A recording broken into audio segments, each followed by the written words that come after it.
ನದಿಗಳಿಂದ ಸಮುದ್ರ, ಸಮುದ್ರಗಳಿಂದ ಸಾಗರಗಳು ಹೆಂಗ್ ಉಂಟಾಗ್ಯವ ಆ ರೀತಿಯಲ್ಲಿ ಒಬ್ಬೊಬ್ಬರಾಗಿ ಶರಣರು ಬಂದು ಕಲ್ಯಾಣದಲ್ಲಿ ವಚನ ಕ್ರಾಂತಿಯನ್ನೇ ಉಂಟು ಮಾಡಿದ್ರು. ನಾವು ನೀವೆಲ್ಲ ತಿಳ್ಕೊಂಡಿದ್ದೇವೆ ವಚನ ಕ್ರಾಂತಿ ಅಂತಂದ್ರ ಶರಣರಿಗೆಲ್ಲ ಓಡಿಸಿದ್ರು, ಅವರ ವಚನಗಳನ್ನೆಲ್ಲ ಸುಟ್ಟಾಕ್ರು ಅಂತ ಇಲ್ಲ. ಪ್ರತಿಯೊಂದು ವಚನ ಓದಿದ್ರಂದ್ರೆ ನಿಮ್ಮ ಮನಸ್ಸಿನಲ್ಲಿ ಕ್ರಾಂತಿ ಭಾವನೆ ಹೋಗ್ಬೇಕು.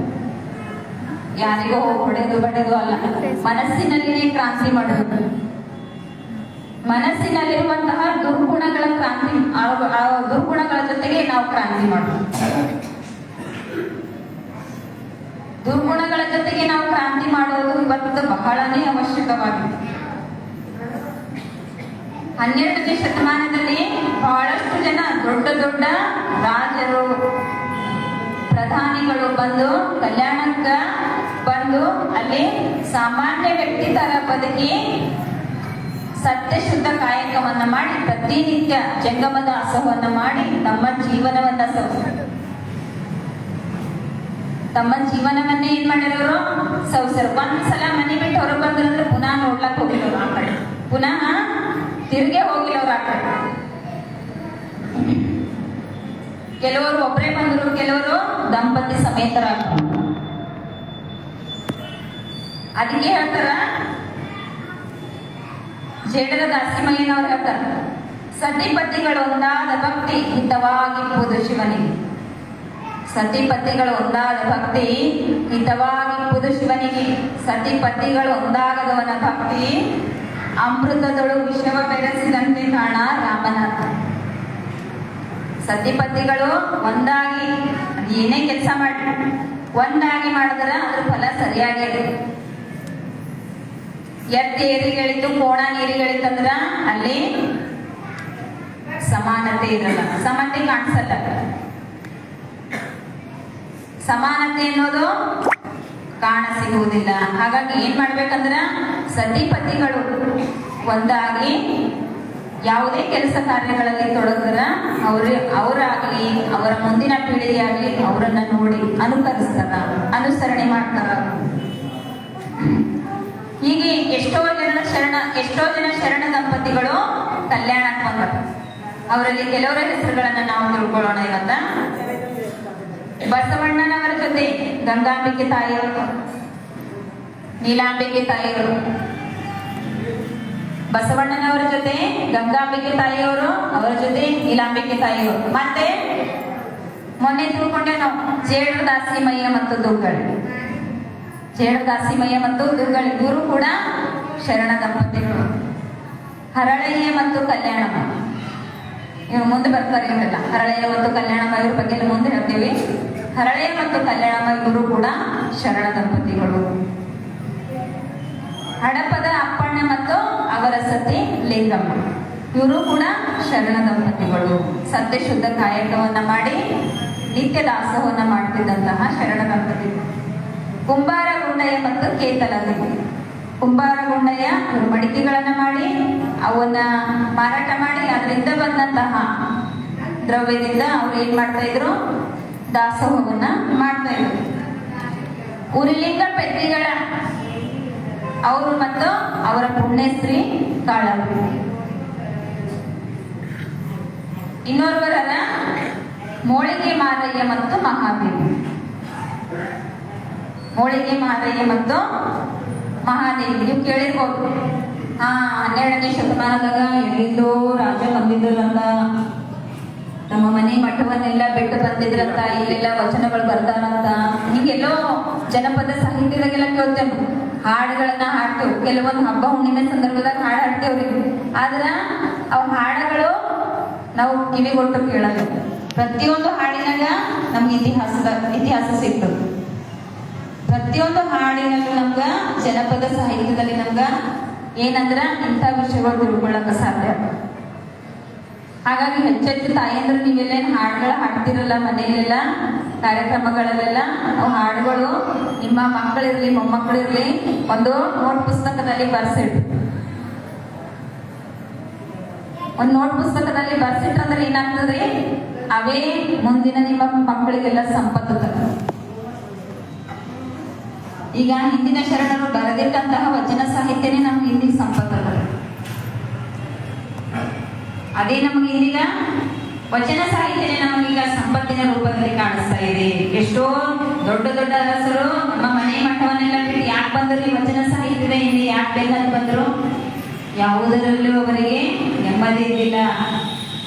ಒಂದು ದಿನ ಕೆಲಸ ಮಾಡೋದು ಅಂತ 50 ದಿನ ಎಷ್ಟು ಬರ್ತದ ದುಡ್ಡ, ಅದರಿಂದ ಸತ್ಯ ಶುದ್ಧ ಕಾಯಕ ನಿತ್ಯ ದಾಸ. ಅಷ್ಟೇ, ಒಂದು ವಾಕ್ಯದಲ್ಲೇ ಮುಗಿ. ಸತ್ಯ ಶುದ್ಧ ಕಾಯಕ ನಿತ್ಯ ದಾಸ. ಇಷ್ಟರಲ್ಲಿನೇ ಶರಣರ ಜೀವನ ಸವಿಸ್ತಾ ಇದ್ರು. ನೋಡ್ರಿ, ಅಂದಿನ ದಂಪತಿಗಳು ಹೆಂಗಿದ್ರಂದ್ರ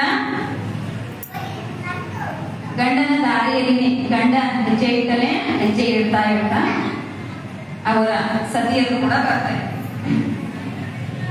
ಬಸವಣ್ಣನವರು ಹೇಳ್ತಾರ, ನಮ್ಮ ವಚನದಲ್ಲಿ ಮೂಳಿಗೆ ಮಾರಯ್ಯನವರ ಬಗ್ಗೆ ಹೀಗೆ ಭಕ್ತಿ ವಿಶೇಷವ ಮಾಡುವಡೆ 10 ಬೆರಳುಂಟು.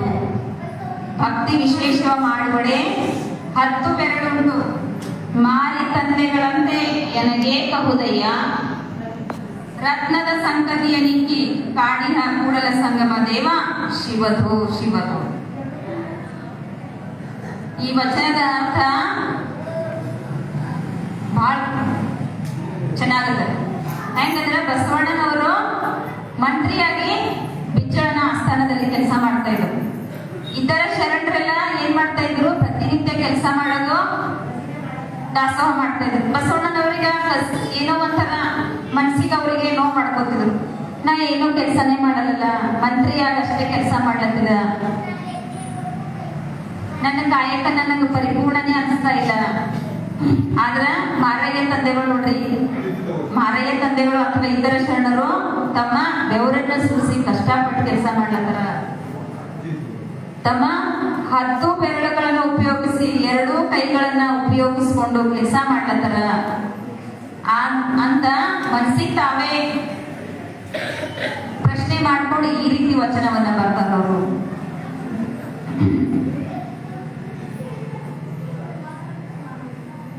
ಇಂತಹ ಅದೆಷ್ಟೋ ಶರಣರಲ್ಲಿ ಬರ್ತಾರ. ನಮ್ಮಲ್ಲಿ ಒಬ್ಬರು ಬರೋರು ಅಂತಂದ್ರ ಮೋಳಿಗೆಯ ಮಾರಯ್ಯ ಮತ್ತು ಮಹಾದೇವ ದಂಪತಿಗಳು. ಹಾಗಾದ್ರೆ ಬರ್ರಿ, ಅವ್ರು ಯಾರು, ಎಲ್ಲಿದ್ರು, ಕಲ್ಯಾಣಕ್ಕೆ ಯಾಕೆ ಬಂದ್ರು, ಅಂತಹ ರಾಜ್ಯವನ್ನೇ ಬಿಟ್ಟು ಕಲ್ಯಾಣಕ್ಕೆ ಬರ್ಲಿಕ್ಕೆ ಏನು ಕಾರಣ ಇತ್ತು ತಿಳಿದುಕೊಳ್ಳೋಣ. ಭಾರತದ ಸ್ವರ್ಗನೇ ಅಂತ ಕರಿತೇವೆ ಕಾಶ್ಮೀರವನ್ನು, ಭೂಮಿಯ ಮೇಲಿನ ಸ್ವರ್ಗ ಅಂತ ಕರಿತೇವೆ ಕಾಶ್ಮೀರವನ್ನು. ಅಂತಹ ಕಾಶ್ಮೀರ ದೇಶದ 1,15,00,000 ಪ್ರದೇಶದ ಮಾಂಡವಪುರ ಎಂಬ ರಾಜಧಾನಿಯಲ್ಲಿ ಮಹದೇವ ಭೂಪಾಲನು ರಾಜ್ಯವಾಳ್ತಾರೆ. ಭೂಪಾಲ ಅಂದ್ರೆ ರಾಜರಿಗೆ ಅಂತಾರೆ, ಭೂಮಿಯ ಒಡೆಯ ಭೂಪಾಲ. ಹೆಂಗ ಗೋಪಾಲ ಅಂದ್ರ ಆಕಳುಗಳನ್ನ ರಕ್ಷಣೆ ಮಾಡೋರಿಗೆ ಗೋಪಾಲ ಅಂತಾರ, ಹಂಗ ಭೂಮಿಯನ್ನ ರಕ್ಷಣೆ ಮಾಡೋದು, ಪ್ರದೇಶವನ್ನೆಲ್ಲ ರಕ್ಷಣೆ ಮಾಡೋರಿಗೆ ಭೂಪಾಲ ಅಂತ ಕರೀತಾರೆ. ಅದೇ ರೀತಿಯಾಗಿ ಮಹದೇವ ಭೂಪಾಲ ಅಂತ ಅವ್ರ ಹೆಸರು. ಅವ್ರೀಗ ಇನ್ನೊಂದ್ 2-3 ಹೆಸರುಗಳಿಂದ ಕರೀತಾ ಇದ್ರು. ಕಾಶ್ಮೀರದ ಅರಸು ಅಂತ ಕರೀತಾ ಇದ್ರು, ಕಾಶ್ಮೀರ ದೇಶಾಧಿಪತಿ ಅಂತ ಕರೀತಾ ಇದ್ರು, 1,15,00,000 ದೇಶಾಧಿಪತಿ ಅಂತ ಕರೀತಾ ಇದ್ರು. ಕೊನೆಗೆ ಇನ್ನೊಂದು ಹೆಸರದ ಮಾರವಿಭು ಅಂತ ಮಾರವಿಭು. ಕೆಲವರಿಗೆ 2 ಹೆಸರುಗಳು ಇರ್ತಾವ. ಹಾಗಿರಿ ಮಹದೇವ ಭೂಪಾಲ ಮತ್ತೆ ಮಾರವಿಭು. ಇವ್ರದ್ದು ದಿನಾ ಕೆಲಸ ಇತ್ತು, ಇವ್ರದ್ದು ಒಂದು ಕಾಯಕ ಇತ್ತು. ಪಕ್ಕಾ ಶಿವಭಕ್ತ ಇದ್ರು, ಪಕ್ಕಾ ಶಿವಭಕ್ತರು. ಪ್ರತಿನಿತ್ಯ ನೇಮ ಇತ್ತು ಇವ್ರದ್ದೊಂದು ಏನಂದ್ರ, ಪ್ರತಿನಿತ್ಯ 6,000 ಜಂಗಮರಿಗೆ ದಾಸೋಹವನ್ನ ಮಾಡ್ತಾರೆ. ಪ್ರತಿನಿತ್ಯ 6,000 ಜಂಗಮರಿಗೆ ದಾಸೋಹವನ್ನ ಮಾಡ್ತಾ ಇದ್ರು ಅವರ ಆಸ್ಥಾನದಲ್ಲಿ. ಪ್ರತಿನಿತ್ಯ ದಾಸೋಹವನ್ನ ಮಾಡಿ ಅವರಿಗೆ ದಾಸೋಹವನ್ನ ನೀಡಿದ ಮೇಲೇನೆ ಮೋಳಿಗೆ ಮಹಾದೇವ ಮತ್ತು ಅವರ ಪತ್ನಿ ಗಂಗಾದೇವಿ ಅಂತ ಅವರು ಅವರಿಬ್ರು ಆಮೇಲೆ ಪ್ರಸಾದವನ್ನ ಸ್ವೀಕರಿಸ್ತಾ ಇದ್ದಾರೆ. ಅವರಿಬ್ಬರಿಗೆ ಒಬ್ಬ ಮಗ ಇದ್ದ, ಲಿಂಗಾದೇವ, ಲಿಂಗಾರತ್ನ ಅವನ ಹೆಸರು. ಹಿಂಗಿರ್ಬೇಕಾದ್ರೆ ಒಂದು ದಿವಸ ಏನಾಗ್ತದಂದ್ರ, ರಾಜನಂದ್ರೆ ಮೊದಲೇ ಇರ್ತದೆ, ಆಸೆ ಎಂಬುದು ಅರಸಿಂಗಲ್ಲದೆ ಶಿವಭಕ್ತರಿಗುಂಟೇಯ. ಹೇಳಿದ ವಚನನೇ ಇದು. ಆಸೆ ಎಂಬುದು ಅರಸಿಂಗಲ್ಲದೆ ಶಿವಭಕ್ತರಿಗೆ ಉಂಟೇಯ, ರೋಷವೆಂಬುದು ಯಮದೂತರಿಗಲ್ಲದೆ ಅಜಾತರಿಗೆ ಉಂಟೇಯ. ರಾಜನಿಗ ಆಸೆ ಬಾಳ ಇರ್ತದೆ, ಅದ್ರ ಜೊತೆಗೆ ಸ್ವಲ್ಪ ಮಹಾದೇವ ಭೂಪಾಲನಿಗೆ ಸ್ವಲ್ಪ ಅಹಂಕಾರನೂ ಬಂದಿದೆ. ಯಾಕಂದ್ರೆ ನಾವು ಇಷ್ಟು ಜನ ಜಂಗಮರಿಗೆ ದಿನ ದಾಸೋಹ ಮಾಡ್ತಾರೆ, ನನಗಿಂತ ದೊಡ್ಡವ್ರು ಯಾರ, ನನಗಿಂತ ದೊಡ್ಡವರು ಯಾರ ಅಂಥೇಳಿ ಸ್ವಲ್ಪ ಅಹಂಕಾರ ಬಂತು. ದಿನ ಹೇಳ್ತಾ ಇರ್ತಾರ ಶಿವಲಿಂಗ ಗುರುಗಳು, ಏನಂದ್ರ ಒಬ್ರಿಗೆ ಅಹಂಕಾರ ಬಂದದಂದ್ರ ಅಲ್ಲಿಗಿಸ್ಲಾಕ ಮತ್ತೊಬ್ಬರು ಬರ್ತಾರೆ. ಹೌದಲ್ರಿ? ಒಬ್ರಿಗೆ ಅಹಂಕಾರ ತಲೆ ದೂರ್ತಲ್ಲಿ ಅಂತಂದ್ರ ಅದನ್ನ ನಿರ್ನಾಮ ಮಾಡ್ಲಕ್ ಇನ್ನೊಬ್ರು ಬರ್ತಾರೆ. ಹಾಗಾಗಿ ಏನಾಯ್ತಂದ್ರ ಅವನ ಆಸ್ಥಾನದಲ್ಲಿರುವಂತ ಒಬ್ಬ ಸೇವಕಿ ಜೋರಾಗಿ ಚೀರ್ತಾ ಬಂದರು, ಅಯ್ಯಯ್ಯೋ ಘಾತವಾಯಿತು, ಘಾತವಾಯಿತು ಮಹಾರಾಜರೇ, ಘಾತವಾಯಿತು. ಮಹಾದೇವ ಭೂಪಾಲಕ ಏನಾಯ್ತು, ಸೇವಕಿ ಏನಾಯ್ತು ಅಂದಾಗ ಕಾಶ್ಮೀರದಲ್ಲಿದ್ದಂತಹ ಎಲ್ಲಾ ಜಂಗಮರು ಕಲ್ಯಾಣಕ್ಕೆ ಹೋದರು. ಕಾಶ್ಮೀರದಲ್ಲಿದ್ದಂತಹ ಎಲ್ಲ 6,000 ಜಂಗಮರೆಲ್ಲರೂ ಕಲ್ಯಾಣಕ್ಕೆ ಹೊರಟು ಹೋದರು. ನೀವು ಇಷ್ಟು ದಿವಸ ಸಾಕಿ ಸಲಹಿದ ಎಲ್ಲಾ ಜಂಗಮರು, ನೀವು ಪ್ರತಿದಿನ ನೀಡ್ತಾ ಇದ್ದಂತಹ ಹಾಲು, ಸಕ್ಕರೆ, ತುಪ್ಪ, ಶಾವಿಗೆ, ಹೋಳಿಗೆ ಎಲ್ಲವನ್ನ ಜೋಳಿಗೆಯಲ್ಲಿ ತುಂಬಿಕೊಂಡು ಕಲ್ಯಾಣಕ್ಕೆ ಹೋದರು ಅಂತ ಹೇಳ. ಎಲ್ಲವನ್ನ ಪ್ರತಿದಿನ ಜೋಳಿಗೆ ತುಂಬಿಕೊಳ್ತಾ ಇದ್ರು, ಆದ್ರೆ ಇವತ್ತೇನ್ ಮಾಡಿದ್ರು, ಕಲ್ಯಾಣಕ್ಕೆ ಓಡಿ ಹೋದರು. ಇದರಿಂದ ಬರಸಿಡಲು ಪಡೆದಂಗ ಆಗ್ತದೆ. ಯಾಕಂದ್ರ ಮಹಾದೇವ ಗೋಪಾಲ ಪ್ರತಿದಿನ ಜಂಗಮ ದಾಸೋಹವನ್ನ ಮಾಡಿದ ಮೇಲೆನೆ ಪ್ರಸಾದ ಸ್ವೀಕಾರ ಮಾಡ್ತಾ ಇದ್ರು. ಇನ್ನು ನಾ ಹೆಂಗ್ ಮಾಡ್ಲಿ, ಯಾರು ಆತ ಕೇಳ್ತಾರ ಸೇವಕಿ, ಯಾರು ಆತ ಆ ಕಡೆ ಹೋಗ್ಬೇಕಾದ್ರೆ ಏನ್ ಕಾರಣ ಅಂದ್ರ, ದೂರದ ದಕ್ಷಿಣ ಭಾರತದಲ್ಲಿ ಕಲ್ಯಾಣವಂತೆ, ದೂರದ ದಕ್ಷಿಣ ಭಾರತದಲ್ಲಿ ಕಲ್ಯಾಣವಂತೆ, ಅಲ್ಲಿ ಬಸವಣ್ಣ ಎನ್ನುವಂತಹ ಒಬ್ಬ ದೊಡ್ಡ ಭಕ್ತಿ ಭಂಡಾರಿ 1,96,000 ಜಂಗಮರಿಗೆ ಪ್ರತಿನಿತ್ಯ ದಾಸೋಹ ಮಾಡ್ತಾ ಇದ್ದಾರಂತೆ. ಅಂದಾಕ್ಷಣ ಅವನ ಬೆವರೆಲ್ಲ ಎಳೆದು, ನಾನು 6,000ಕ್ಕನೇ ಇಷ್ಟು ಅಹಂಕಾರ ಪಡ್ತಾ ಇದ್ದೆ, ಅಲ್ಲಿ 1,96,000 ಜಂಗಮರಿಗೆ ಪ್ರತಿನಿತ್ಯ ದಾಸೋಹ ಸತ್ತಾ ಇತ್ತಂದ್ರ ಅವ ಅದೆಂತ ದೊಡ್ಡ ವ್ಯಕ್ತಿಯ ನಾನು ನೋಡಲಿ. ಅವನಿಗೆ ಏನಾಗ್ತು, ಹೊಟ್ಟೆ ಕಿಚ್ಚು ಬಂತು. ನಮ್ಗಿಂತ ಮ್ಯಾಲ ಯಾರಾದ್ರೂ ಹೋಗ್ತಾ ಇದ್ದಾರೆ ಅಂದ್ರೆ ನಾವು ಏನ್ ಮಾಡ್ತೀವಿ ನಮ್ಗೆ ಗೊತ್ತಿದ್ದೇನೆ, ನಮ್ಮಲ್ಲಿ ಅಸೂಯೆ ಬರ್ಲಕ್ ಶುರು ಆಗ್ತದೆ. ಅಸೂಯೆ ಬರ್ತದ, ಅವ್ರಿಗೆ ಹೆಂಗಾದ್ರೂ ಮಾಡಿ ಕೇಳಾಕ್ತಾರ್ರಿ, ಹೆಂಗಾದ್ರೂ ಮಾಡಿ ಅವ್ರನ್ನ ಹಿಂದೆ ಹಾಕರಿ ಅಂತ ಯೋಚನೆ ಮಾಡ್ತಾರೆ. ಹಾಗೆ ಮಹಾದೇವ ಭೂಪಾಲನ ಏನ್ ಮಾಡಿದನು, ಚೋರ ಚಿಕ್ಕಯ್ಯ ಅಂತ ಆಗಿನ ಕಾಲದಾಗ ಆ ಪ್ರದೇಶದ ಸುತ್ತೆಲ್ಲ ಪ್ರಸಿದ್ಧ ಕಳ್ಳ ಇದ್ದನು. ಕಳ್ಳ ಅಂದ್ರೇನು, ಯಾವುದೇ ಕೆಲಸ ಮಾಡಕ್ ರೆಡಿ ಇದ್ದನು, ದುಡ್ಡು ಕೊಟ್ಟರೆ ಯಾವುದೇ ಕೆಲಸ ಮಾಡ್ತಾ ಇದ್ದನು. ಅವಾಗ ಕಳ್ತನ ಮಾಡ್ತಾನ ಅಂತ ಹೇಳಿ ಅವನಿಗೆ ಮರಣದಂಡನೆ ವಿಧಿಸಿದ್ದನು ರಾಜ ಭೂಪಾಲದ. ಈ ಕೆಲ್ಸಕ್ಕೆ ಅವನೇ ಕರೆಕ್ಟನ ಅಂತೇಳಿ ಅವನಿಗೆ ಕರೆಸಿ, ನೋಡು ಚೋರ ಚಿಕ್ಕಯ್ಯ, ನಿನಗೊಂದು ಕೆಲಸ ವಹಿಸ್ಕೊಡ್ತೀನಿ. ದೂರದ ದಕ್ಷಿಣ ಭಾರತದಲ್ಲಿ ಕಲ್ಯಾಣವೆಂಬ ನಾಡಿನಲ್ಲಿ ಬಸವಣ್ಣ ಎನ್ನುವಂತಹ ಪ್ರಧಾನಮಂತ್ರಿ ಇದ್ದಾನೆ, ನೀನು ಅವನನ್ನ ಕೊಲೆ ಮಾಡಿ ಬರಬೇಕು ಅಂತ ಹೇಳಿ.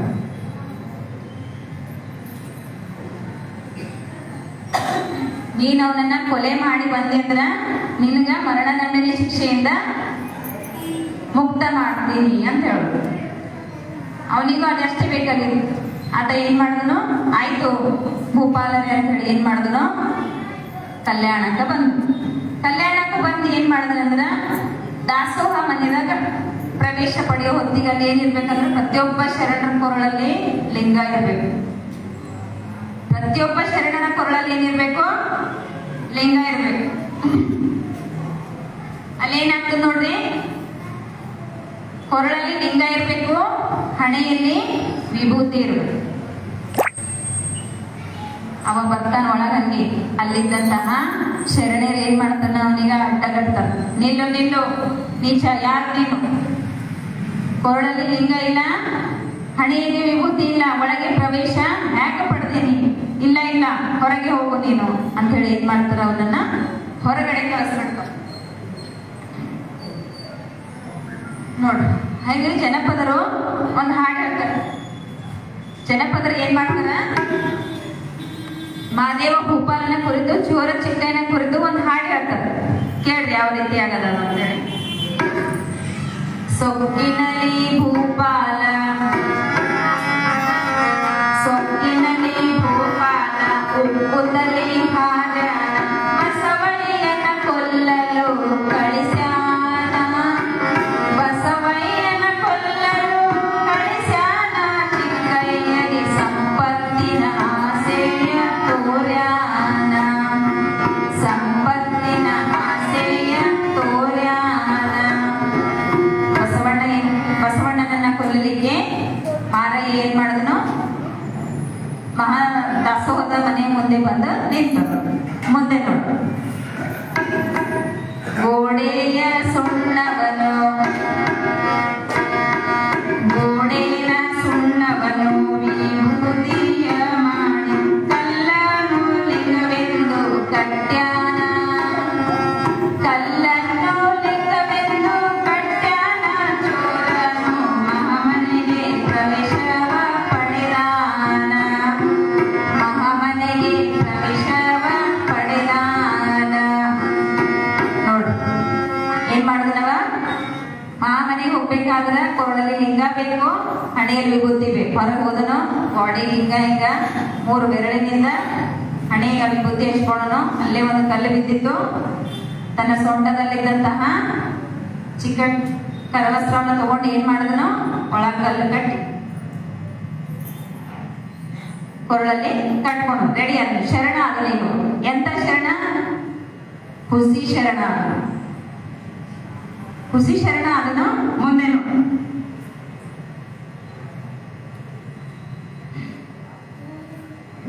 ಮುಂದೆ ಹೋದಾಗ ಶರಣರೆಲ್ಲ ಊಟ ತಗೊಂಡು ಪ್ರಸಾದ ಸೇವನೆ ಮಾಡೋದಕ್ಕಿಂತ ಮುಂಚೆ ತಮ್ಮ ತಮ್ಮ ಕೈಯಲ್ಲಿರುವ ಕೊರಳಲ್ಲಿರುವಂತಹ ಲಿಂಗವನ್ನು ತೆಗೆದು ಅದಕ್ಕೆ ಪೂಜೆ ಮಾಡ್ಬೇಕು. ಎಲ್ಲಾ ಶರಣರಿಗೆ ಲಿಂಗವನ್ನು ತೆಗೆದು ಪೂಜೆ ಮಾಡ್ಲಿ ಅಂತ ಹೇಳಿದಾಗ ಅವನು ಒತ್ತಾಯದಿಂದ ತೆಗಿಬೇಕಾಗ್ತದೆ. ತೆಗೆದು ನೋಡಿದಾಗ ಕಲ್ಲಿತ್ತು.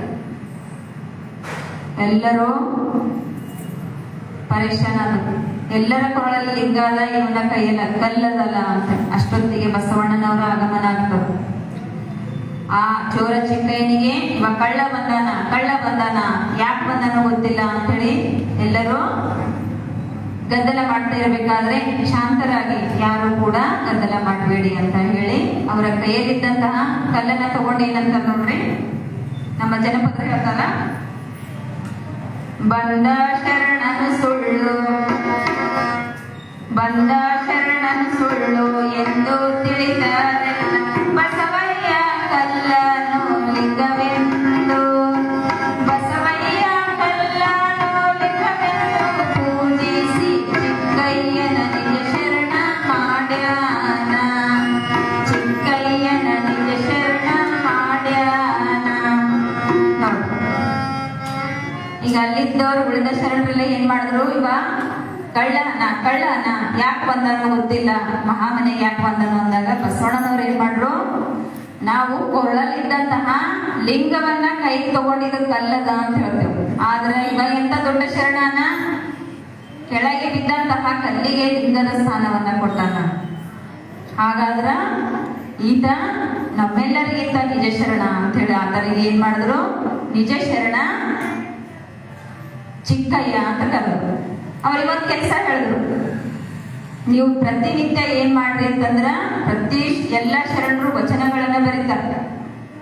ತಾಳೆಗರಿಗಳ ಮೇಲೆ. ಆ ತಾಳೆ ಮರದ ತಾಳೆಗರಿಗಳನ್ನೆಲ್ಲ ಕತ್ತರಿಸಿಕೊಂಡು ಆ ವಚನ ಕಟ್ಟುಗಳ ಅಳತೆಗನುಗುಣವಾಗಿ ಎಲ್ಲರಿಗೂ ತಂದುಕೊಡ್ರಿ, ಪ್ರತಿನಿತ್ಯ ನೀವು ಇದು ಕೆಲಸವನ್ನ ಮಾಡ್ರಿ ಅಂತ ಬಸವಣ್ಣನವರು ಅವರಿಗೊಂದು ಕೆಲಸವನ್ನ ಕೊಟ್ಟರು.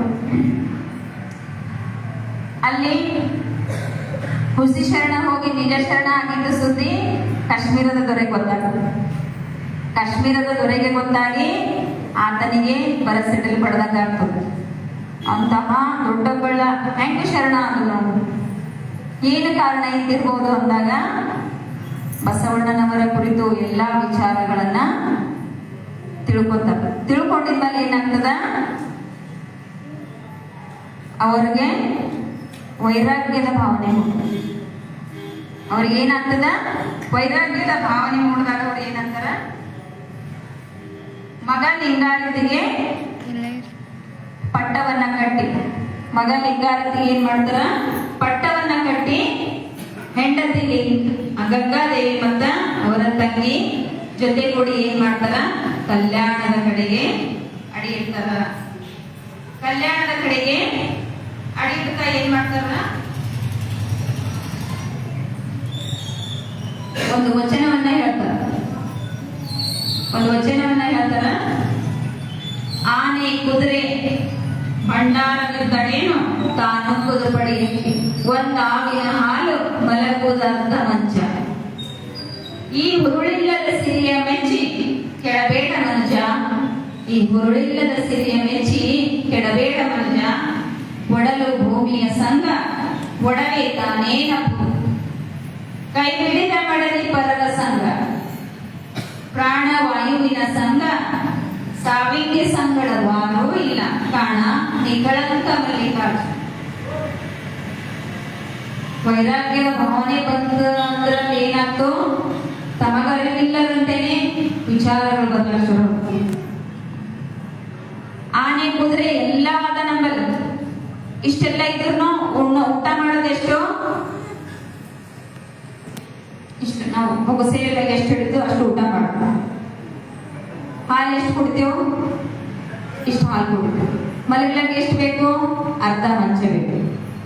ಇಷ್ಟೆಲ್ಲ ಇದ್ರು ನಾವು ಬಡದಾಡ್ ಇನ್ನಷ್ಟು ಬಳಸ್ಬೇಕು, ಮತ್ತಷ್ಟು ಬಳಸ್ಬೇಕು, ಮಗದಷ್ಟು ಬಳಸ್ಬೇಕು ಅಂತ ಹೇಳಿ ಏನ್ ಮಾಡತ್ತೀವಿ, ಇದ್ದಿದ್ದೆಲ್ಲ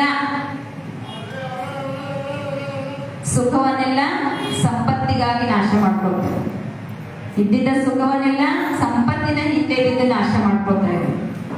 ಹಾಗಾಗಿ ಈ ವಚನವನ್ನ ಹೇಳ್ತಾ ತಮ್ಮ ಮಗ ಲಿಂಗಾರತಿಗೆ ಪಟ್ಟಾಭಿಷೇಕವನ್ನ ಮಾಡಿ ಕಲ್ಯಾಣಕ್ಕೆ ಅಡಿಯಿಡುತ್ತಾರೆ. ಕಲ್ಯಾಣಕ್ಕೆ ಅಡಿಯಿಡುತ್ತಾರೆ. ಅವರ ಜೊತೆಗೆ ಹೆಂಡತಿ ಗಂಗಾದೇವಿ ಬರ್ಲಕ್ ಸಿದ್ಧ ಆಗ್ತಾಳೆ. ಹೆಂಡತಿ ಗಂಗಾದೇವಿ ಬರ್ಲಕ್ ಸಿದ್ಧ ಆದಾಗ ಹೇಳ್ತಾರ, ನೋಡು ಇಷ್ಟು ದಿವಸ ನೀನು ಅರಮನೆಯಲ್ಲಿ ಇದ್ದಂತಹ ಮಹಾರಾಣಿ ಇದ್ದಿ, ಅಲ್ಲಿ ಬಂದು ಬಹಳ ಕಷ್ಟ ಪಡ್ಬೇಕಾಗ್ತದ, ನೀ ಬರ್ಬೇಡ, ಇಲ್ಲೇ ಇರು. ನಿನ್ನ ಮೈ ಮೇಲಿದ್ದಂತಹ ಬಂಗಾರ ಪೀತಾಂಬರ ಬಟ್ಟೆಯನ್ನೆಲ್ಲ ನೀನು ಏನ್ ಮಾಡ್ಬೇಕಾಗ್ತದ, ತ್ಯಜಿಸ್ಬೇಕಾಗ್ತದ. ಎಲ್ಲದಕ್ಕೂ ನೀನು ಸಿದ್ಧಳಾಗಿದ್ದರೆ ಮಾತ್ರ ಬಾ ನನ್ನ ಜೊತೆ ಅಂತ. ಅವ್ರು ಅಂದ ತಕ್ಷಣ ಗಂಗಾದೇವಿ ಏನ್ ಮಾಡ್ತಾಳ, ಅವಾಗಿಂದವಾಗೆ ಸಾದಾ ಬಟ್ಟೆಯನ್ನ ಉಟ್ಕೊಂಡು ಅವನ ಜೊತೆ ಅವನ ತಂಗಿ ಕೂಡ ಏನ್ ಮಾಡ್ತಾಳ, ಸಾದಾ ಬಟ್ಟೆನ ತೊಟ್ಟು ಕಲ್ಯಾಣಕ್ಕೆ ಎಡೆ ಇಡುತ್ತಾರೆ. ಕಲ್ಯಾಣಕ್ಕೆ ಎಡೆ ಇಡ್ಬೇಕಾದ್ರ ಏನಾಗ್ತದಂತಂದ್ರ, ಕಲ್ಯಾಣವನ್ನ ಪ್ರವೇಶ ಮಾಡ್ತಾರ. ಅಲ್ಲಿ ಬಸವಣ್ಣನವರು ಇವರಿಗಾಗಿ ಆ ತೊರೆಗೂ ಕಾಯ್ತಾ ಇರ್ತಾರೆ. ನೋಡಿ, ಪ್ರತಿಯೊಬ್ಬರು ಶರಣರು ಕಲ್ಯಾಣ ಕಡೆ ಹೊಂಟ್ರ ಅಂತಂದ್ರೆ ಬಸವಣ್ಣನವರು ಪ್ರತಿಯೊಬ್ಬ ಶರಣರಿಗಾಗಿ ದಾರಿ ಕಾಯ್ತಾ ಇದ್ರು. ಅಕ್ಕ ಮಹಾದೇವಿಯನ್ನು ಮೊದಲು ಮಾಡಿ ಪ್ರತಿಯೊಬ್ಬ ಶರಣರಿಗೂ ದಾರಿ ಕಾಯ್ದ. ಅವ್ರು ಯಾವಾಗ ಬರ್ತಾರೋ ಯಾವಾಗಿಲ್ಲೋ ನಾನು ಅವರೆಲ್ಲ ಯಾವಾಗ ನೋಡ್ಬರ್ತೇನೆ. ಇವರು ಕೂಡ ಅದೇ ರೀತಿಯಾಗಿ ದಂಪತಿಗಳ ದಾರಿ ನೋಡ್ತಾ ಇರ್ತಾರೆ. ಯಾಕಂದ್ರ ಒಬ್ಬರೆಲ್ಲ ಬರ್ತಾ ಇರೋರು, ಇಬ್ಬರು ಬರ್ತಾ ಇದ್ದಾರೆ. ಯಾಕಂದ್ರ ಸತಿ ಪತಿಗಳು ಒಂದಾದ ಭಕ್ತಿ ಹಿತವಾಗಿ ಪೂಜ ಶಿವನಿಗೆ ಅನ್ಬೋದು. ಈಗ ಗಂಡ ಹೆಂಡತಿಗಳ ಹೆಂಗಿರ್ತಾರ್ರಿ,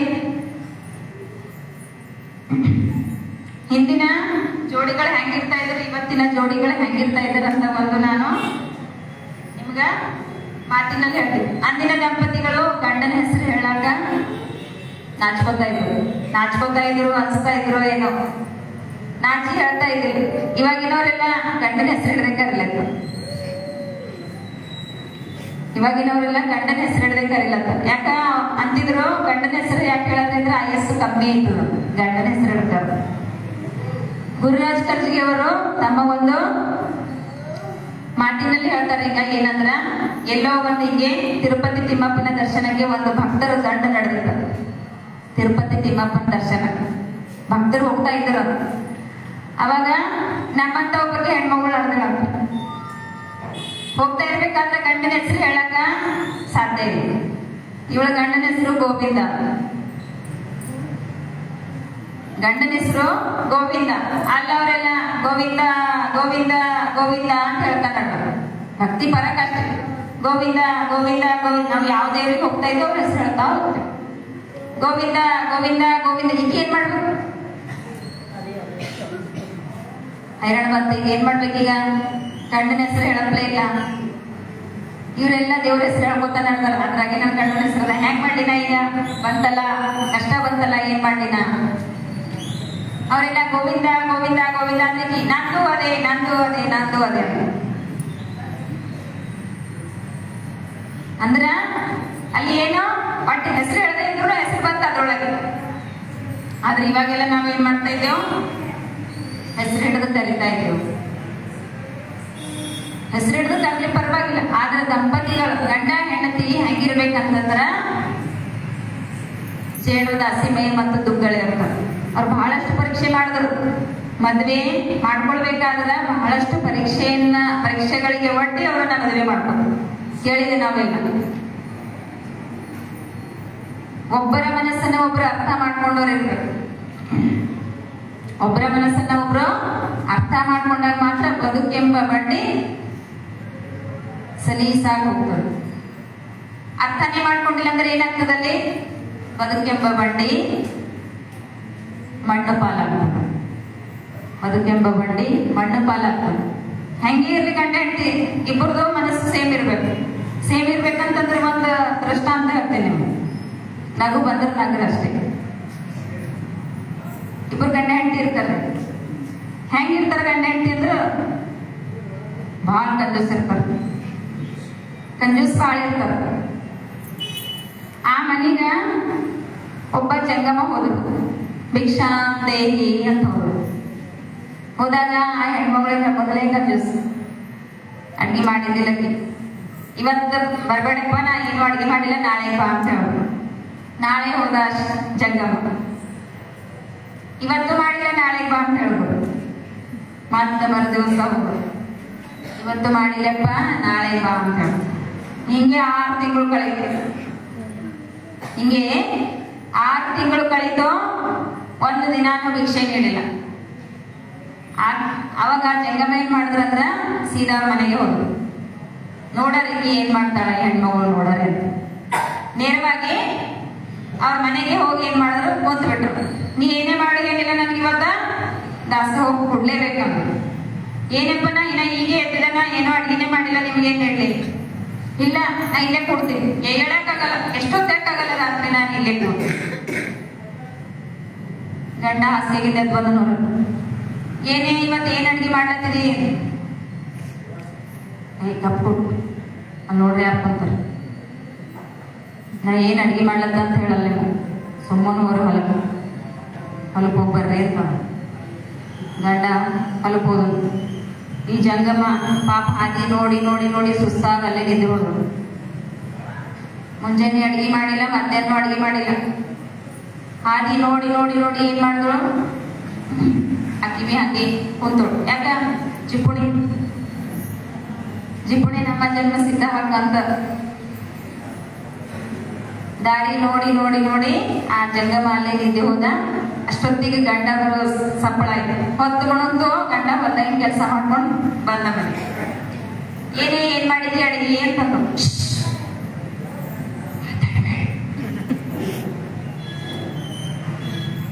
ಚೀರ್ಬೇಡ, ಅವ್ರು ಮಕ್ಕೊಂಡಾಗ ಮತ್ತೆ ಎದ್ದನಂದ್ರು ಮತ್ತೆ ಅಡ್ಗೆ ಮಾಡ್ಬೇಕಾಯ್ತು. ಮತ್ತೆ ಏನ್ ಅಡ್ಗೆ ಮಾಡಿದೆ ನಾನು ಹಸೋ ಮಾತಾಡೋಣ ಹೇಳಿಲ್ಲ. ಶಾಂತವಾಗಿರು. ಮತ್ತೆ ಏನು ಅಡ್ಗೆ ಮಾಡಿದ್ವಿ, ಮತ್ತೆ ನಾ ಏನು ಮಾಡ್ಲಿ ಮತ್ತ ಅವ್ರು ಬಂದು ಕುಂತಾರ, ನಾ ಅಡ್ಗೆ ಮಾಡೋದಂದ್ರೆ ಅವನಿಗೆ ಕೊಡ್ಬೇಕಾಗ್ತದೆ. ಗಂಡಗ್ ಬಿ ಬಂತ ಹೈರಾಣಿ. ಏನ್ ಮಾಡ್ಬೇಕೀಗ? ಆ ಜಂಗಮ ಅಲ್ಲೇ ನಿದ್ದೆ ಹೋಗ್ಬಿಟ್ಟು ಪೂರ ಕತ್ತಲೆ ರಾತ್ರಿ 10 ಅನ್ನೋದೈತಿ.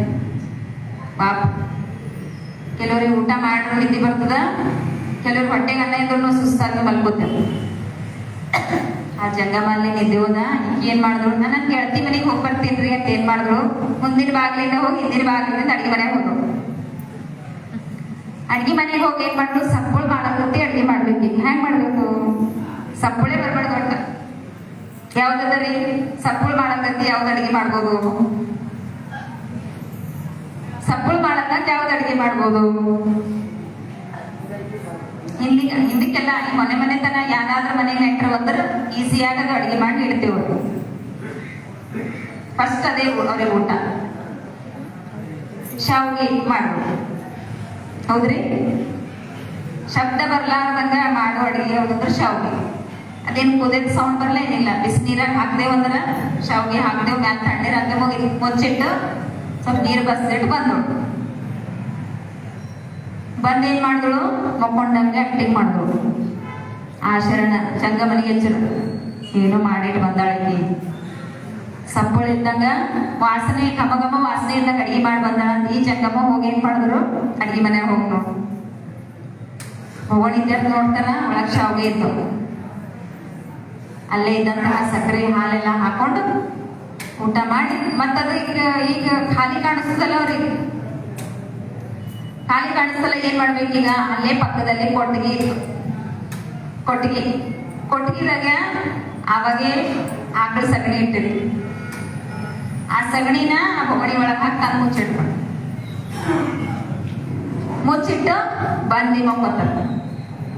ಅವಾಗ ಅವ್ರಿಬ್ರಿಗೆ ಎಚ್ಚರ. ಅವ ಶರಣ ಅಲ್ಲಿ ಜಂಗಮ ಮಕ್ಕೊಂಡಲ್ಲ, ನಡ್ರಿ ನಾವಿಬ್ರು ಹೋಗ್ರಿ, ಕಳ್ಳು ಅವಾಜ್ ಮಾಡ್ಬೇಡ್ರಿ.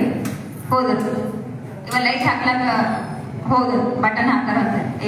ಲೈಟ್ ಹಾಕ್ಬೇಡ್ರಿ ಮತ್ತವ ಹೇಳ್ತಾನ.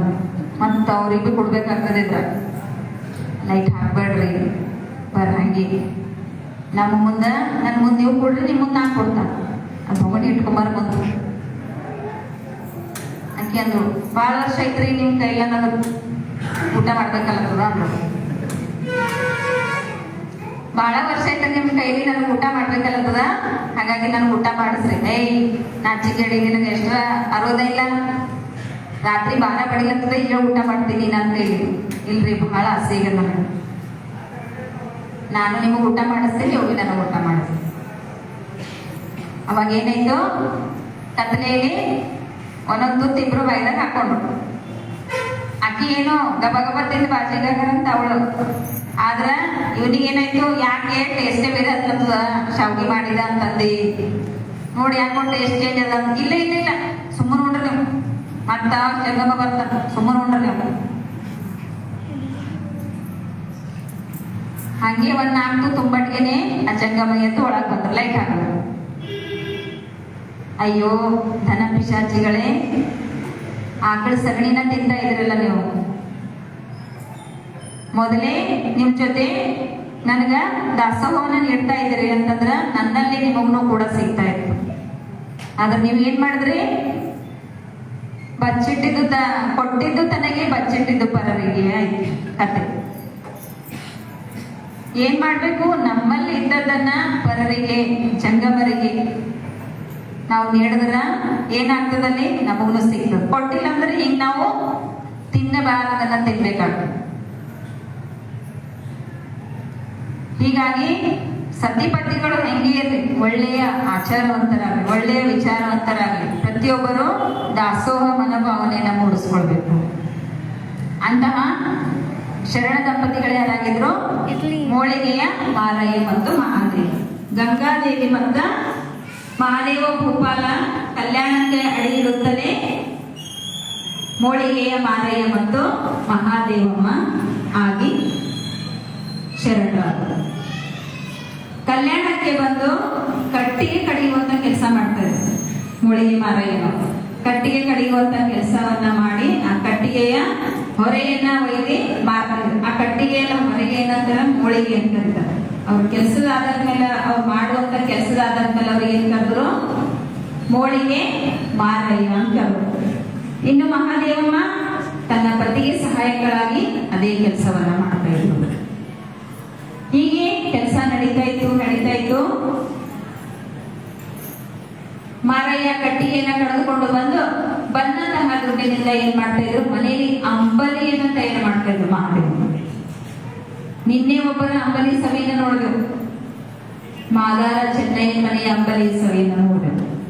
ಅವರಿಗಿಂತಲೂ ಮಿಗಿಲಾಗಿ ಇಲ್ಲಿ ಮಹಾದೇವಮ್ಮ ಅಂಬಲಿಯನ್ನ ತಯಾರು ಮಾಡ್ತಾ ಇದ್ರಂತ. ಅದು ಎಂತಹ ಅಂಬಲಿ ಅಂದ್ರೆ ಇಡೀ ಕಲ್ಯಾಣದ ತುಂಬೆಲ್ಲ ಅದು ಪ್ರಚಾರ ಆಗಿತ್ತು.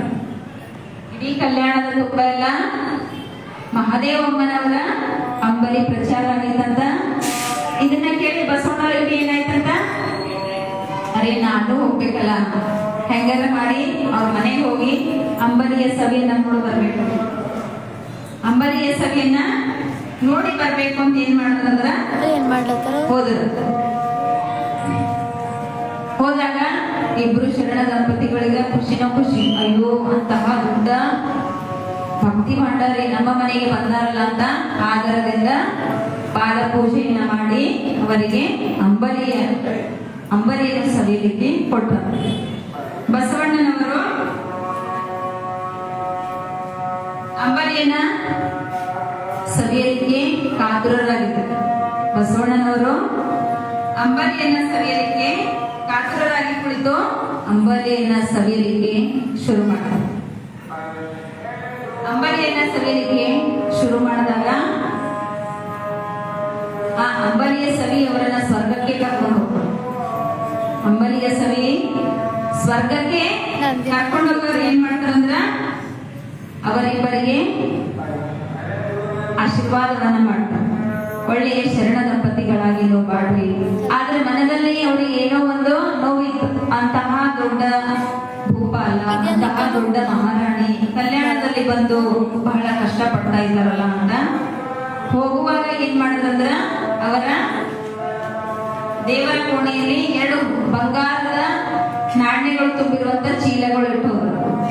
ಬಸವಣ್ಣ ಬಂಗಾರದ ನಾಣ್ಯಗಳಿರುವಂತಹ ಚೀಲಗಳನ್ನ ಇಟ್ಟು ಹೋದ್ರು. ಇಟ್ಟು ಹೋದ ತಕ್ಷಣ ಲಿಂಗಮ್ಮ ಮಹಾದೇವಮ್ಮ ತಮ್ಮ ಕೆಲಸದಲ್ಲಿ ನಿರತರಾದ್ರು. ಮಾರಯ್ಯ ಕಟ್ಟಿಗೆ ಕಡಿಲಿಕ್ಕೆ ಕಾಡಿಗೆ ಹೋದ್ರು.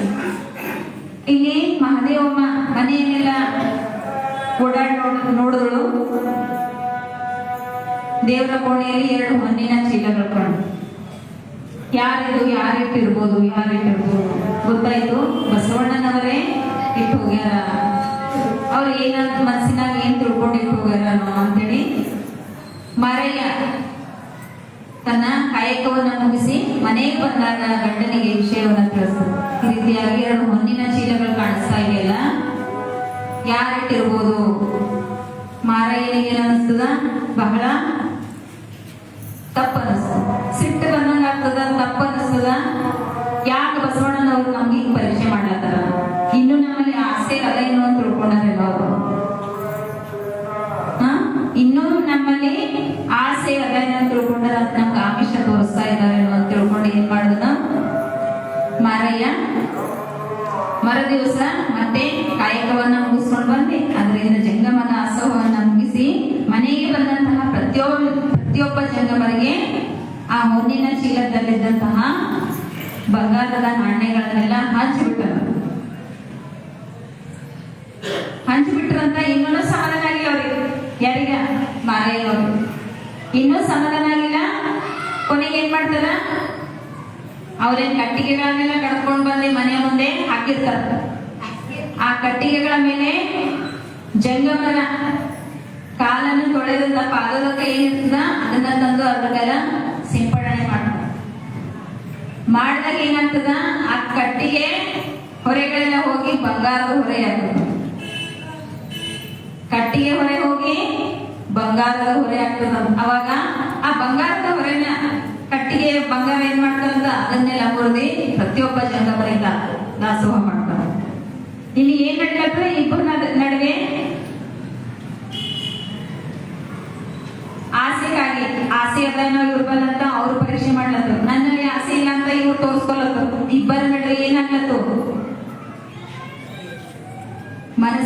ಯುದ್ಧ ನಡೆದರು.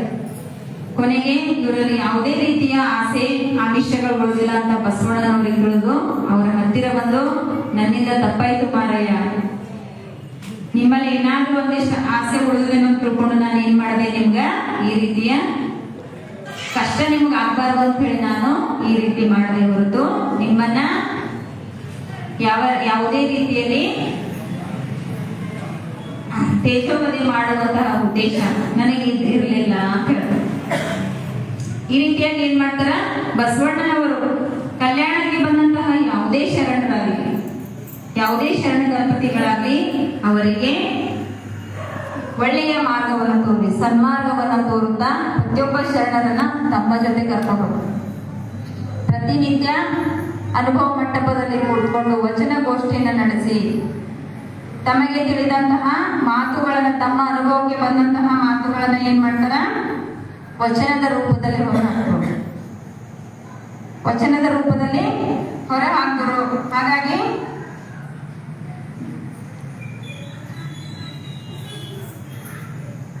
ಮೋಳಿಗೆ ಮಾರಯ್ಯನವರ ವಚನಾಂಕಿತ ಏನಂದ್ರ ನೀಕಳಂಗ ಮಲ್ಲಿಕಾರ್ಜುನ. ನೀಕಳಂಗ ಮಲ್ಲಿಕಾರ್ಜುನ ಇವರ ವಚನಾಂಕಿತದಲ್ಲಿ ಸುಮಾರು 819 ವಚನಗಳು ನಮ್ಗೆ ಸಿಕ್ಕವು. ಸುಮಾರು 819 ವಚನಗಳು ಸಿಕ್ಕವ.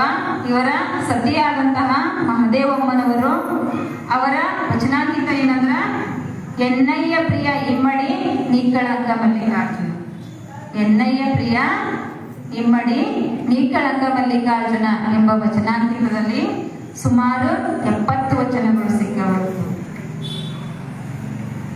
ನೋಡಿ, ಸತ್ಯ ಶುದ್ಧವಾದ ಕಾಯಕವನ್ನೇ ಮಾಡ್ತಾ ಎಂತ ಒಳ್ಳೆಯ ಕೆಲಸವನ್ನ ಮಾಡಿದ್ದಾರೆ. ಇಲ್ಲಿ ಬಸವಣ್ಣನವರು ಒಂದು ವಚನ ಹೇಳ್ತಾರೆ, ಏನಂದ್ರ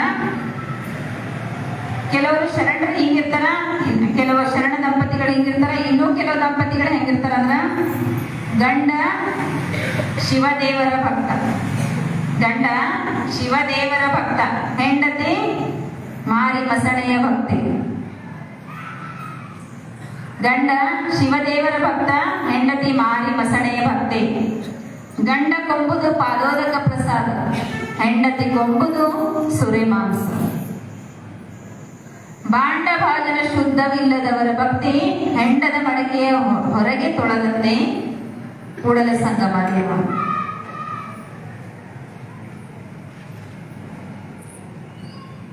ಕೆಲವರು ಇರ್ತಾರ್ರಿ, ಹೆಂಗಿರ್ತಾರಂದ್ರ ಗಂಡ ಒಂದ್ ದಾರಿ ಹೋದ್ರ ಹೆಂಡತಿ ಒಂದು ದಾರಿಗೆ ಹೋಗ್ತಾರ. ಒಂದೇ ಮನೆ ಗಂಡ ಒಂದು ದಾರಿಗೆ ಹೋದ್ರ ಹೆಂಡತಿ ಒಂದು ದಾರಿಗೆ ಹೋಗ್ತಾರ. ಅಂತವರನ್ನ ಕಂಡು ಈ ರೀತಿಯಾದಂತಹ ವಚನವನ್ನ ಹೇಳ್ತಾರೆ, ಗಂಡ ಶಿವದೇವರ ಭಕ್ತ, ಹೆಂಡತಿ ಮಾರಿ ಮಸಣೆಯರ ಭಕ್ತಿ. ಇದನ್ನು ಬಿಡಿಸಿ ಹೇಳುವಂತದ್ದೇನಿಲ್ಲ, ಡೈರೆಕ್ಟ್ ಆಗಿ ವಚನ ಓದಿದ್ರೆ ನಮ್ಗಿದ್ರ ಅರ್ಥ ಆಗ್ತದೆ. ವಚನವನ್ನ ನಾವು ಓದಿದ್ರೆ ನಮ್ಗಿಲ್ಲಿ ಅರ್ಥ ಆಗ್ತದೆ. ಹಾಗಾಗಿ ಎಷ್ಟೋ ಜನ ಶರಣರು, ಎಷ್ಟೋ ಜನ ಶರಣೆಯರು ಕಲ್ಯಾಣದ ಅಡಿ ಇಡ್ತಾರ, ಶರಣರು ಕಲ್ಯಾಣದ ಅಡಿ ಇಡ್ತಾ ಬರ್ತಾ ಇದ್ದಾರ. ಎವ್ರಿ ರೋಡ್ ಲೀಡ್ಸ್ ಟು ಕಲ್ಯಾಣ ಅಂತ ಹೇಳ್ತಾರೆ. ಜನಪದರು ತಮ್ಮ ಮಾತಿನಲ್ಲಿ ಹೇಳ್ತಾರೆ, ಜನಪದರು ತಮ್ಮ ಮಾತಿನಲ್ಲಿ ಹೇಳ್ತಾರೆ ನೋಡ್ರಿ, ಕಲ್ಯಾಣ ನಾಡೆಂದು, ಕಲ್ಯಾಣ ನಾಡೆಂದು ಮರೆಯದಲ್ಲಿ ಹೆಸರು, ಕಲ್ಯಾಣ ದಣ್ಣ ಬಸವಣ್ಣ, ಕಲ್ಯಾಣ ದಣ್ಣ ಬಸವಣ್ಣ ಬರುವಾಗ ಬಳ್ಳ್ಯಾಗ ಹೂವು ಅರಳ್ಯಾವ, ಬಳ್ಳ್ಯಾಗ ಹೂವು ಅರಳ್ಯಾವ. ಕಲ್ಯಾಣದಲ್ಲಿ ಬಸವಣ್ಣ, ಕಲ್ಯಾಣದಲ್ಲಿ ಬಸವಣ್ಣ ಬರುವಾಗ ಹೆಂಗಾಗ್ತದಂತ, ಬಳ್ಳಿಯಲ್ಲೂ ಕೂಡ ಹೂಗಳ ಅರಳ್ಯವ, ಬಳ್ಳಿಯಲ್ಲೂ ಕೂಡ ಹೂಗಳ ಅರಳಿನಿಂದ ಪ್ರತಿಯೊಬ್ಬರನ್ನ ಕಲ್ಯಾಣದ ಕಡೆಗೆ ಸ್ವಾಗತಿಸ್ತಾ ಇವೆ. ಪ್ರತಿಯೊಬ್ಬರನ್ನ, ಅದು ಎಂಥದೇ ದುರ್ಗುಣಗಳಿರಲಿ, ಕಲ್ಯಾಣಕ್ಕೆ ಬಂದೇ ಸುಗುಣಿಗಳಾಗ್ತಿದ್ದಾರೆ. ಇನ್ನೊಂದು ಮಾತಿನಲ್ಲಿ ಹೇಳ್ತಾರ ಜನಪದರು, ತಮ್ಮ ಇನ್ನೊಂದು ಮಾತಿನಲ್ಲಿ ಹೇಳ್ತಾರೆ, ಹೆಂಗದ ಅಲ್ಲೆಲ್ಲ ಎಂತೆಂತ ಶರಣರ ಅನುಭಾವಿಗಳಿಗಲ್ಲೇ ಅನುಭಾವಿಗಳಿಗಲ್ಲೇ ಅನುಭವ ಮಂಟಪ ಅನುಸರಿಸಿ ಕಟ್ಟಿದ ಬಸವಣ್ಣ ಅನುಸರಿಸಿ ಕಟ್ಟಿದ ಬಸವಣ್ಣ ಶಿವಶರಣರು ಅನುಭವ ಹಂಚಿ ಮೆರೆದಾರ ಅನುಭವ ಹಂಚಿ ಮೆರೆದಾರ. ಜನಪದರ ಹೇಳಿರುವಂತಹ ಮಾತಿನಲ್ಲಿನೇ ನಮ್ಗ ಶರಣರ ಕುರಿತು ಬಹಳಷ್ಟು ಮಾಹಿತಿ ಸಿಗುತ್ತೆ. ಹಾಗಾಗಿ ಪ್ರತಿಯೊಂದು ಇವೇನು ವಚನ ಸಾಹಿತ್ಯ ಅದ ನೋಡ್ರಿ, ಅದು ನಮ್ಗ ಸಿಕ್ಕಿದ್ದು ಹೆಚ್ಚಾಗಿ ವಚನ ಕಟ್ಟುಗಳಿಂದ ಮತ್ತ ಜನಪದ ಸಾಹಿತ್ಯದಿಂದಲೂ ಕೂಡ ನಾವು ಶರಣರ ಚರಿತ್ರೆಯನ್ನ ರಚನೆ ಮಾಡಲಿಕ್ಕೆ, ವಚನ ಸಾಹಿತ್ಯವನ್ನ ರಚನೆ ಮಾಡಲಿಕ್ಕೆ ಸಾಧ್ಯ.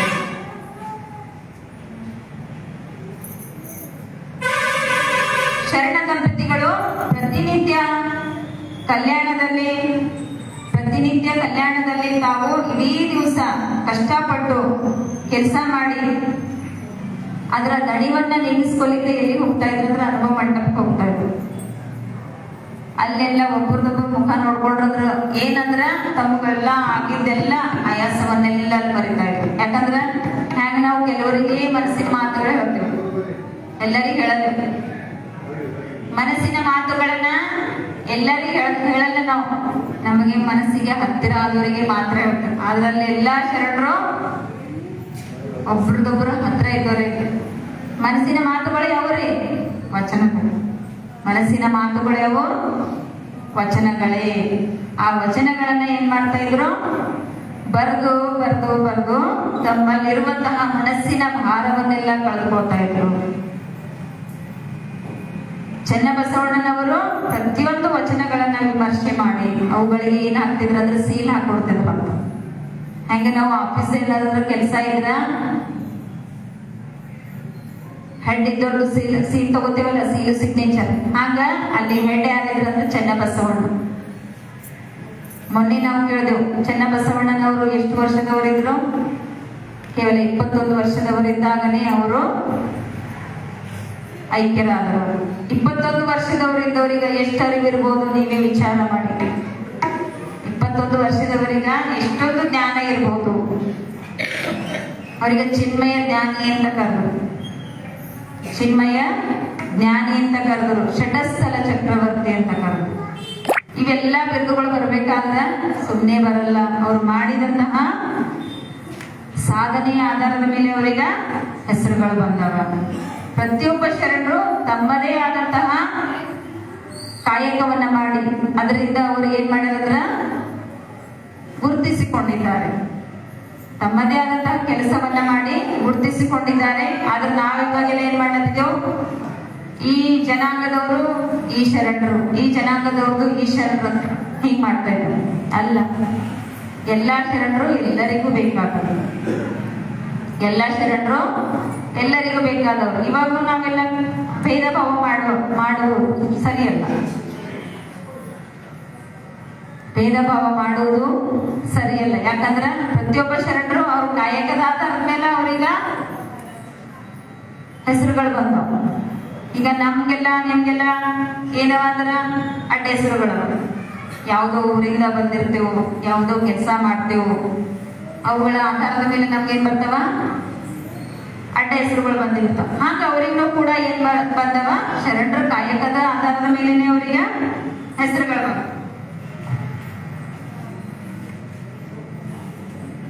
ಕೊನೆಗೆ ಏನ್ ಮಾಡ್ತಾರ? ಕಲ್ಯಾಣ ಕ್ರಾಂತಿಯ ಸಮಯದಲ್ಲಿ ಕಲ್ಯಾಣ ಕ್ರಾಂತಿ ನಡೀತದ. ಕಲ್ಯಾಣ ಕ್ರಾಂತಿಯನ್ನ ಮೋಳಿಗೆ ಮಾರಯ್ಯ ಮತ್ತು ಮಹಾದೇವಿಯವರು ಕಣ್ಣಾರೆ ನೋಡ್ತಾರೆ. ಮೋಳಿಗೆ ಮಹಾದೇವಿಯವರು ಕಣ್ಣಾರೆ ನೋಡ್ತಾರೆ. ಕಣ್ಣಾರೆ ನೋಡಿ ಮನಸ್ಸಿನಲ್ಲಿ ಬಹಳಷ್ಟು ದುಃಖವನ್ನ ತುಂಬಿಕೊಂಡು ಏನ್ ಮಾಡ್ತಾರಂದ್ರ ಎಲ್ಲಿ ಹೋಗ್ಬೇಕು? ಶರಣರೆಲ್ಲ ಚದರಿ ಹೋದ್ರು. ಬಸವಣ್ಣನವರು ಕೂಡಲ ಸಂಗಮಕ್ಕೆ ಹೋದ್ರು. ಚನ್ನ ಬಸವಣ್ಣ ಉಳುವೆಯ ಕಡೆಗೆ ಹೋದ್ರು. ಆದ್ರೆ ಇವ್ರು ಏನ್ ಮಾಡ್ತಾರ? ಬಸವ ಕಲ್ಯಾಣದಿಂದ 12 ಕಿಲೋಮೀಟರ್ ದೂರವಿರುವಂತಹ ಮೋಳಕೇರಿ ಒಂದು ಗ್ರಾಮ. ಇವ್ರು ಹೋಗಿ ಉಳಿದಿದ್ದಕ್ಕೇನೋ ಆ ಊರಿಗ ಮೋಳಕೇರಿ ಅಂತ ಕರೀತಾರೆ. ಆ ಗ್ರಾಮದ ಊರ ಹೊರಗಡೆಗೆ ಏನ್ ಮಾಡ್ತಾರೆ ಇವರು? ಅಲ್ಲೇ ಹೋಗಿ ಅಲ್ಲೇ ಉಳಿತಾರ. ಅಲ್ಲೇ ಉಳಿದು ಪ್ರತಿನಿತ್ಯ ತಮ್ದೇನ್ ಕೆಲಸ ಇರ್ತದೆ ಅದನ್ನ ಮಾಡ್ತಾ ಮಾಡ್ತಾ ಅಲ್ಲೇ ಐಕ್ಯರಾಗ್ತಾರೆ. ಇಂದಿಗೂ ಇವತ್ತಿಗೂ ಕೂಡ ಅವರ ಹೆಸರಿನಲ್ಲಿ ಅಲ್ಲಿ ದೇವಸ್ಥಾನ ಅದ, ಗವಿ ಅದ. ಮತ್ತ ಅಲ್ಲಿ ಏನದ ಅಂದ್ರ ಒಂದು ಮರ ಅದ. ಅವರು ಕಟ್ಟಿಗೆಯ ಹೊರೆಯನ್ನ ತಂದು ಅಲ್ಲಿ ಹಾಕಿದಾಗ ಒಣಗಿದ ಕಟ್ಟಿಗೆಯಿಂದಾನೇ ಎಲೆಗಳು ಚಿಗುರು ಬಂದಿತ್ತು. ಎಲೆಗಳು ಚಿಗುರಿ ಅದೊಂದು ದೊಡ್ಡ ಮರವಾಗಿದೆ. ಹಾಗೆ ಮೋಳಿಗೆ ಮಾರಯ್ಯನವರು ಶತಾಯುಷಿಗಳಾಗಿ ಜೀವನವನ್ನು ನಡೆಸಿದರು. ಶತಾಯುಷಿಗಳಾಗಿ ಜೀವನ ನಡೆಸುವುದು ಸಾಧಾರಣ ಮಾತಲ್ಲ. ಶತಾಯುಷಿಗಳಾಗಿ ಜೀವನ ನಡೆಸುವುದು ಸಾಧಾರಣ ಮಾತಲ್ಲ. ಯಾವಾಗ ನಾವು ಕಷ್ಟಪಟ್ಟು ದುಡಿತೀವಿ, ಬೆವರನ್ನ ಸುರಿಸ್ತೀವಿ ಅಂದಾಗ ನಮ್ಮ ಆಯುಷ್ಯ ಒಂದಷ್ಟು ಮುಂದೆ ಓಡ್ಬೋದು. ಯಾವಾಗ ನಾವು ನಮ್ಮ ದಿನನಿತ್ಯ ನಮ್ಮ ಮೈಯಿಂದ ಒಂದು ಹನಿ ಬೆವರು ಬರಲ್ಲಂದ್ರ ಒಂದೊಂದೇ ದಿನಗಳು ನಮ್ಮ ಆಯಸ್ಸಿನಲ್ಲಿ ಮೈನಸ್ ಆಗ್ತಾ ಇದೆ ಅಂತ. ಇಲ್ಲದ ರೋಗಗಳಿಗೆ ನಮ್ಮ ದೇಹ ಆಹ್ವಾನ ಕೊಡ್ತದೆ. ಸಲ್ಲದ ವಿಚಾರಗಳಿಗೆ ನಮ್ಮ ಮನಸ್ಸು ಕಿವಿ ಕೊಡ್ತದ. ಇಲ್ಲದ ರೋಗಗಳು ನಮ್ಮ ದೇಹಕ್ಕೆ ಸೇರ್ಕೋತಾವ, ಸಲ್ಲದ ವಿಚಾರಗಳು ತಲೆಗೆ ಸೇರ್ಕೋತಾವ. ಯಾವಾಗ? ಖಾಲಿ ಕೂತ ಮನುಷ್ಯ ಯಾವಾಗ ಖಾಲಿ ಕೂತ್ಕೋತಾನ? ಯಾವಾಗ ಮನುಷ್ಯ ಕೆಲಸ ಮಾಡಲ್ಲ, ತನ್ನ ಕೈಯಲ್ಲಿ ತನ್ನ ಮೈಯಲ್ಲಿ ಶಕ್ತಿ ಇರುವ ತನಕ ಮನುಷ್ಯ ಯಾವಾಗ ಕೆಲಸ ಮಾಡ್ತಾನ ಅವಾಗ ಆತನಿಗೆ ಯಾವುದೇ ರೋಗ ರುಜಿನಗಳು ಬರಲ್ಲ. ಕೂತು ಉಣ್ಣುವ ಸಮಯದಲ್ಲಿ ಹೇಳ್ತಾರ, ನಮ್ಮ ಹಳ್ಳಿಗಳಲ್ಲಿ ಹೇಳ್ತಾರ, ಮಾಡುಂಬ ಟೈಮಿನಾಗ ಕುಂತುಂಡ್ರ ಕುಂತುಂಬ ಟೈಮಿನಾಗ ಬೇಡ ತಿನ್ಬೇಕಾಗ್ತದ. ಮಾಡಿ ತಿನ್ನುವ ವಯಸ್ಸಿನಲ್ಲಿ ಕೂತು ಊಟ ಮಾಡಿದ್ರ ಕೂತು ಉಣ್ಣುವ ಟೈಮ್ನಾಗ ನಾವು ಬೇಡಿ ತಿನ್ಬೇಕಾಗುವಂತ ಪರಿಸ್ಥಿತಿ. ಹಾಗಾಗಿ ಸತ್ಯ ಶುದ್ಧ ಕಾಯಕ ನಿತ್ಯ ದಾಸೋಹ, ಸತ್ಯ ಶುದ್ಧ ಕಾಯಕ ನಿತ್ಯ ದಾಸೋಹ ಅನ್ನುವಂತಹ ಪರಿಪಾಠ ಪ್ರತಿಯೊಬ್ಬ ಶರಣರು ತಮ್ಮ ಜೀವನದಲ್ಲಿ ಮೈಗೂಡಿಸಿಕೊಂಡಿದ್ದಾರೆ.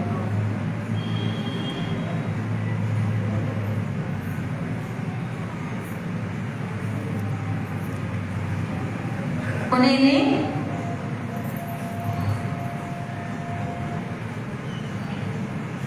ಒಂದು ಹಾಡು ಎಲ್ಲ ಶರಣರ ಕುರಿತು, ಇವತ್ತು ನಾನು ಹೇಳಿದಂತಹ ಶರಣರ ಕುರಿತು ಒಂದು ಹಾಡನ್ನ ಹೇಳಿ ನಾನು ಇಲ್ಲಿಗೆ ನನ್ನ ಮಾತುಗಳನ್ನು ಮುಗಿಸ್ತೀನಿ.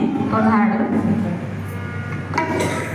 ತಂದೆ ಬಸವೇಶ ನಿಮಗೆ ಶರಣು ಶರಣಾರ್ಥಿ, ಅಪ್ಪ ಬಸವಯ್ಯ ನಿಮಗೆ ಶರಣು ಶರಣಾರ್ಥಿ, ತಂದೆ ಬಸವಯ್ಯ ನಿಮಗೆ ಶರಣು ಶರಣಾರ್ಥಿ, ಅಪ್ಪ ಬಸವಯ್ಯ ನಿಮಗೆ ಶರಣು ಶರಣಾರ್ಥಿ.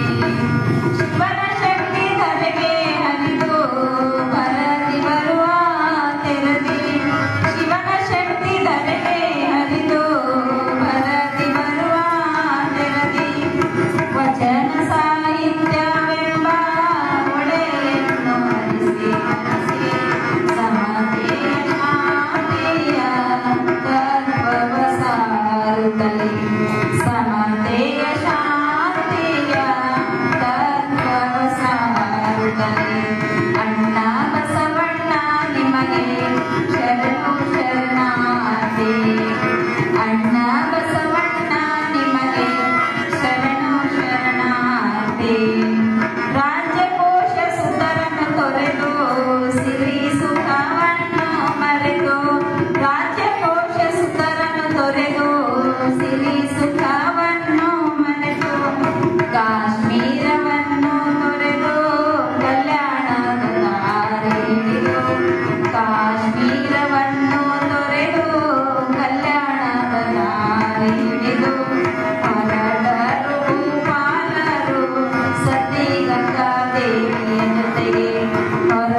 ಭಕ್ತಿ ದಾಸೋಹವನ್ನು ನೆರವೇರಿಸುತ್ತಿರುವಂತಹ ಶರಣ ದಂಪತಿಗಳು ನೋಡಿ, ಶರಣ ದಂಪತಿಗಳು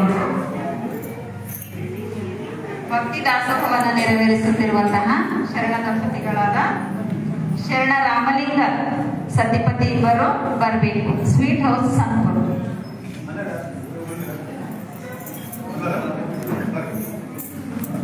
ಬರ್ರಿ, ಅಕ್ಕೋರೆ ಬರ್ರಿ.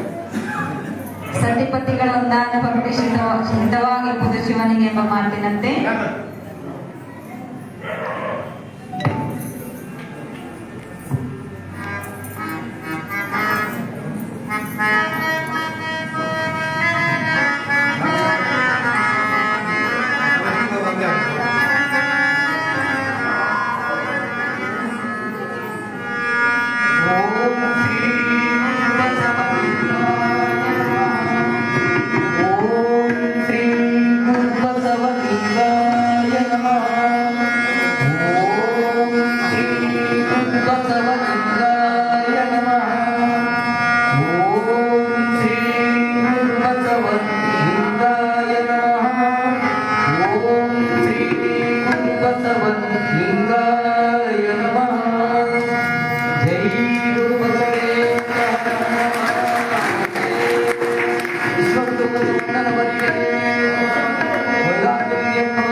ಈಗ ಎಲ್ಲರೂ ಎದ್ದಿತ್ತು ಮಂಗಲವನ್ನು ಆಮೇಲೆ ಎಲ್ಲರೂ ಪ್ರಸಾದ ತಗೊಂಡು ಸಾಕು.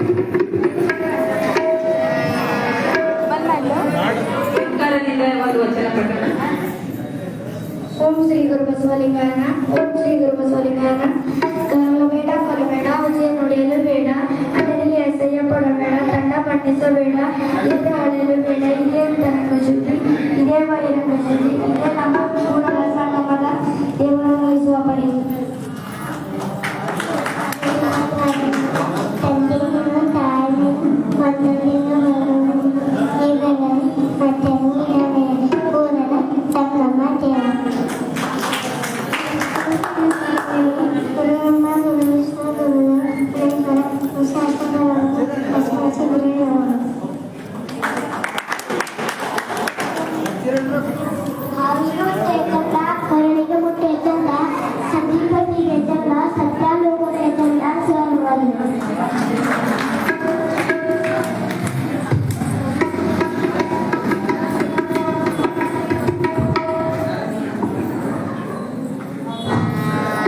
जय गुरु जय बसवण्णा, जयति जगद्गुरु बसवण्णा, जंगमरूपने बसवण्णा, जगद्गुरुनाथ बसवण्णा, कल्याणवासवे बसवण्णा, कारुण्यपूर्णे बसवण्णा, कायकयो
ಬಿಟ್ಟ ಮರೆಯುತ್ತಾಗುವ ನಿಮ್ಮ ಹೆಸರಿಟ್ಟ ಗುರು ಬಸವಣ್ಣನಯ್ಯ ತಂದೆ ನೀನು ತಾಯಿ ನೀನು ಬಂಧು ನೀನು ಬಳಗ ನೀನು ನನಗೆ ನೀವಲ್ಲದೆ ಮತ್ತಾರು ಇಲ್ಲವಯ್ಯ ಸರ್ವಸಂಗಮ ದೇವ ಆನಂದ ಶ್ರೀರಂಗ ನಿಮ್ಮ ಧರ್ಮ ಶರಣ ಸತ್ಯ ಪತಿ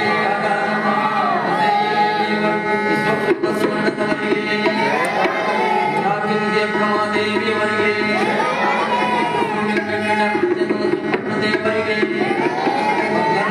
ದೇವರಿಗೆ ಪಟ್ಟ ದೇವರಿಗೆ ಓಂ ಶ್ರೀ ಗುರು ಬಸವಲಿಂಗಾಯ ನಮಃ ಓಂ ಶ್ರೀ ಗುರು ಬಸವಲಿಂಗಾಯ ನಮಃ ಓಂ ಶ್ರೀ ಗುರು ಬಸವಲಿಂಗಾಯ ನಮಃ